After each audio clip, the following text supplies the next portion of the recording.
When I was 16, 17, I think I was 17, I made one of the biggest mistakes in my entire life. And this is the story about that. Oh my gosh! If you've ever wondered what to never, ever, ever put on a third-degree sunburn, I have a story for you. Let's get rolling on today's episode of Stories with Grady.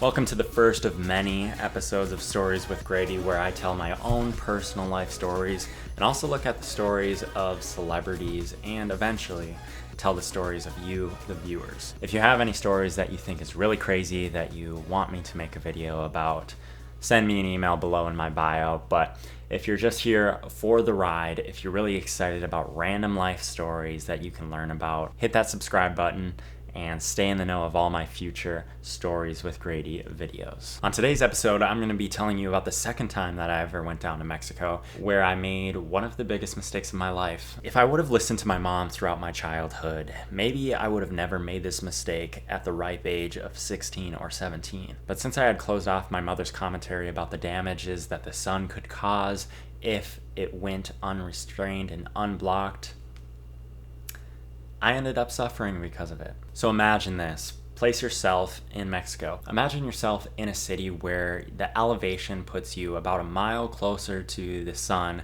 than any place you've ever been. The sun is closer, and the sun has a vengeance, and the sun is ready to strike on your pale white face. So it was about the second day, and I was running around with the group that I was down there in Mexico with. We were there on a mission trip, so we weren't there bathing in the sun and on the beach and in an ocean and so on and so forth.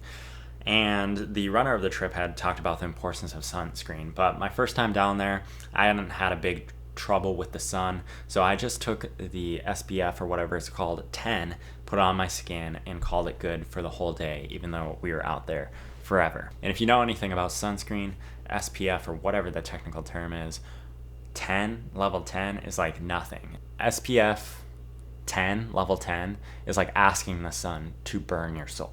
So I put it on, was running around, and didn't pay much attention to my skin. Then later in the day, I started realizing how red my face was getting. And I'm like, oh, no big deal. It's just a sunburn. Yeah, more like third-degree sunburn. Next day is when it got crazy because I woke up and it was like 6 or 7 in the morning. It was already light out because that sun just cannot go to sleep. The doors for our hotel room had been open in the night, and the glass door frame had been opening and shutting with a loud clang, clang, clang, because the weather really wanted us to wake up. And not only was I super tired and exhausted and dehydrated, but I touched my nose and I realized it was seeping.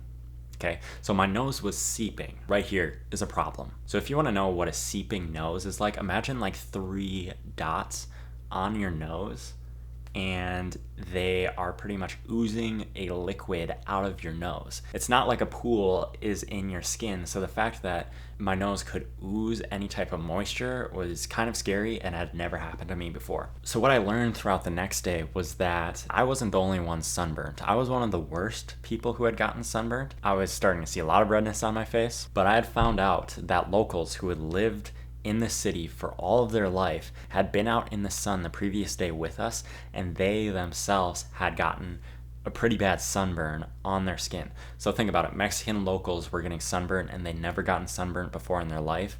That was when I had decided to put a very low level sunscreen on my skin. And remember, the reason I'm telling you this, kind viewer, is so that you don't make the same mistake. So with my seeping nose, I dabbed it off, went back to bed for a while, got back up. Long story short, eventually I realized, all right, I have to do something about my nose because this is not normal. So my friend Tucker, if you're watching this, Tucker, hello. He was in the shower and I was out in the bathroom area, so that it's separated by a door. And I was looking for some aloe. Like an unplanned child on the trip, I had not brought any aloe. So I saw Tucker had some aloe out in this little bottle container on his sink. On our sink. It wasn't labeled aloe, but it was green, just like aloe, so of course it was aloe, right? This episode is really about asking clarifying questions before you assume, but anyway, we're gonna continue. So I asked Tucker through the door, I say, Tucker, can I use your aloe? And he said, sure. And so I take this green liquid in this green bottle and I put it on my hands, I squirt it on my hands, and I start rubbing it all over my face. And it's going well. I'd never really used aloe in my life, and so I hadn't really known what to expect. But from the limited times I had used aloe in the past, I realized my hands are sticking to my face a little bit more than I would have thought. Why is that? And so I'm putting the sticky stuff on my nose, on my seeping nose, in an attempt to try to make my really bad sunburn better. So Tucker's still showering, and then I go out in the hotel hall, and there's a few of my members of the trip standing out there, and I'm continuing to put it on. I'm like, guys and gals, I'm like, this is really weird. And I'm showing them how my fingers are literally sticking to my skin while I'm like pulling it out. My cheeks were sticking to my hands. I'm like, what in the world is going on? And everyone's standing around and they're like, that's not how aloe works. Your hands shouldn't be sticking to your face. What did you actually put on your face? And at first I'm like, no, it's gotta be aloe, it's gotta be aloe, it's no big deal. And then I realized, this is not aloe. I rushed back into my hotel room. So Tucker's out of the shower, he's getting ready, and I asked Tucker, what is in this bottle? He turns to me, he says, that's my hair gel.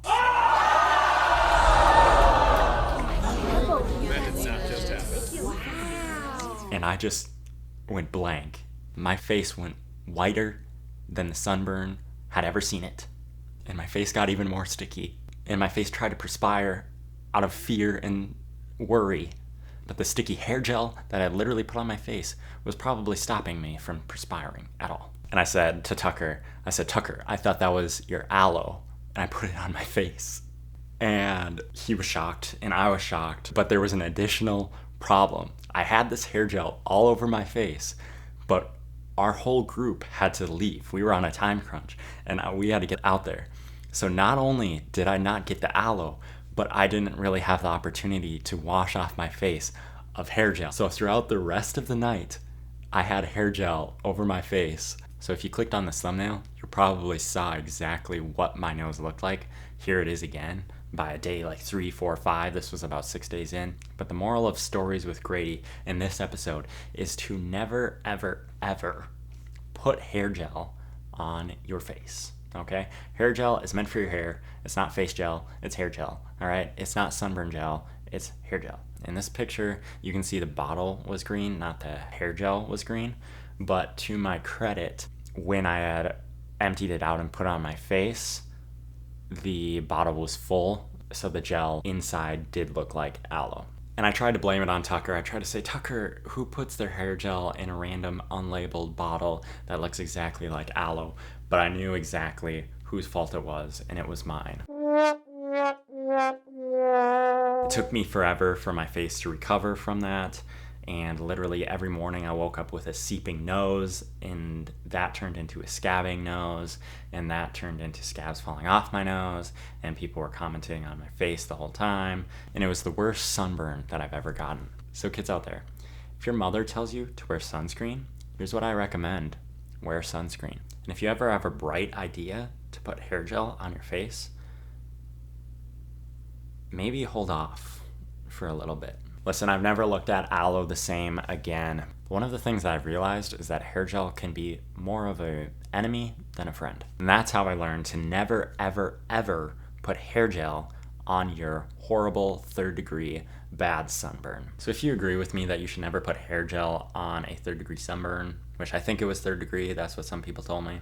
Maybe I'm over exaggerating. If you agree with me that hair gel is not for the face, give this video a thumbs up. And if you have any stories about how you did something that you probably shouldn't have because you made a false assumption, I want to hear your story in the comments below. Alright gang, that's the story for today, but I look forward to telling you more stories down the road that are a little odd, a little wacky, a little wild, and all that fun stuff. So I'll see you next time, and until then, peace.